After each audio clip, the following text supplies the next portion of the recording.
তো আপুরা ভাইয়ারা যে যেখানে আসো নিশ্চয়ই ভালো আছো। দেখো আমি সর্ষের তেল গরম দিয়ে নিলাম। কয় রকম মাছ ভাজি করতেছি, কয় রকম মাছ দিয়ে আজকের আমি চচ্চড়ি করব। তোমরা আমাকে কমেন্টে জানাই যাও। দেখো চিংড়ি মাছ নিয়েছি, টমেটো নিয়েছি, আলু কুচো নিয়েছি, আদা রসুন লং দারচিনি। তোমরা যারা আমার ভিডিওটা দেখো তোমরা তো জানোই আমি কী কী মশলা। তো একে চটকায় চটকায় যত চটকাবা তত কিন্তু তোমার হাতেই রান্না হয়ে যাবে অর্ধেক। তো এই মাখানোটা দেখে আমার কিন্তু লোভ লাগতেছে, কিন্তু আবারও খাওয়া যাবে না। আমি ইফতারির পরে এটা দিয়েই চচ্চড়ি এটা দিয়েই ভাত খেয়েছি। 6 রোজা আমার এখনও একটা বাকি রয়েছে, আল্লাহ বাচ্চা রাখলে সেটাও কালকে দেবো। মাখিয়ে ঝুঁকিয়ে সুন্দর করে দেখো বসায় দিয়ে 1 কাপ পানি। চচ্চড়িতে সবসময় পানি কম দিতে হয়। এখন আমি মাছ ভেজে উঠায় নিচ্ছি। আমরা যেহেতু বাইলে মাছ আর চিংড়ি মাছটা ছাড়া কাঁচা আর কোনো মাছ খাই না, গন্ধ লাগে। তো আমি কিন্তু লেবু দিয়ে গরম পানি দিয়ে মাছ ধুয়ে দিই। সব মাছই তোমাদের দেখাইছি। তো দেখো মাছগুলো দিয়ে নাড়াচাড়া দিয়ে ঢেকে দিলাম।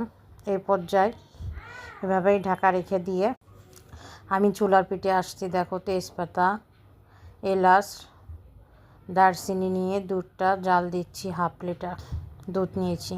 এখানে 1 চামচ ঘি নিয়ে এলাম। পোলাওয়ার চালটা ধুয়ে 10-15 মিনিট ভিজিয়ে রাখতে পারো, বা আধা ঘন্টা আমি 10-15 মিনিট ভিজিয়ে রাখছি।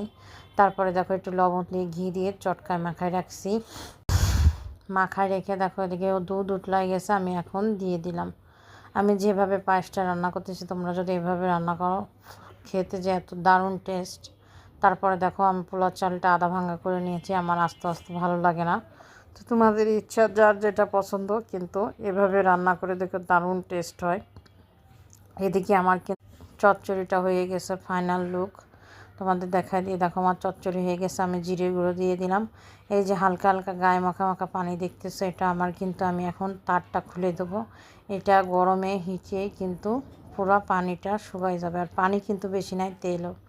তো দেখো পায়েস কিন্তু আমি এরকম করে রান্না করি, কারণ যত উপরে দুধের সরটা জমবে তত কিন্তু পায়েসটা খেতে টেস্ট হবে। তো এই পর্যায়ে দেখো আমি একবার নাড়াই দিয়েছি, এরকম আমি 3-4 বার নাড়াই দিয়েছি। এলাচ দারচিনি তেজপাতা এগুলো আমার বাচ্চারা গালে পড়লে বা হাজব্যান্ডের গালে পড়লে তারা বিরক্ত হয়। এটার কাজ শেষ, সবই ঘিরান হয়ে গেছে, আমি তুলে ফেলেছি কোনো। তারপর আমি 1 কাপ চিনি দিয়ে দিয়েছি। তোমরা তোমাদের স্বাদ মতো। আমি একটু বেশি চিনি খাই, আমার হাজব্যান্ড আসলে এত মিষ্টি পছন্দ করে না, কিন্তু আমার কথা হলো আমি মিষ্টি খাবো যদি গালে না লেগেই থাকে। কিশমিশ দিয়ে দিলাম কিছু, লবণ দিয়ে দিলাম।